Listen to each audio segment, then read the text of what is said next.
couple of questions. One, with the meeting with the Pope, especially on the matter of abortion, what do you anticipate will come from that meeting, specifically as abortion is moving?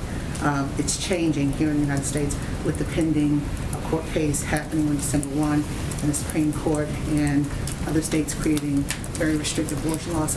The other issue, Haiti is now more of a world issue than ever before. Will that be part of the agenda? And also supply chain. What is the reality coming out of this meeting that things will open up with the supply chain issue here?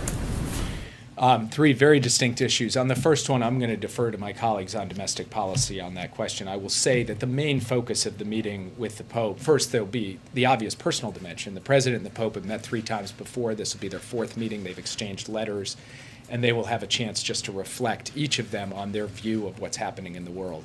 On policy issues, of course, in the international realm, they'll be talking about climate and migration and income inequality and other issues that are very top of mind for both of them.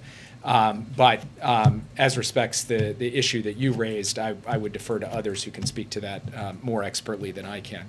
On Haiti, yes, this will be a topic of conversation with other countries at the G20 because what we're dealing with in Haiti is an acute situation as it respects the creeping encroachment of the gangs into the political and economic and physical space of Haiti, as it relates to ensuring that Haiti is getting the kinds of investment and international aid that it requires, and the United States has to step up and do its part, but other countries that have a long-standing relationship with and role in Haiti's development also need to step up as well.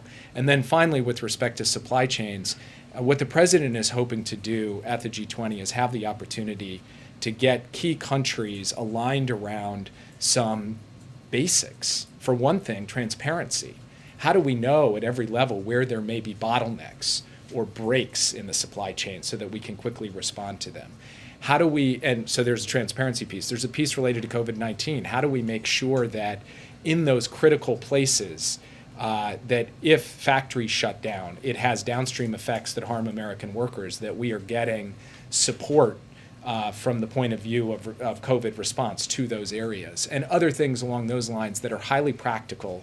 The President wants to try to have a roadmap coming out of the G20, building on all the work we've done for the past few months that helps ensure that we are smoothing out the supply chain issue as we head into 2022.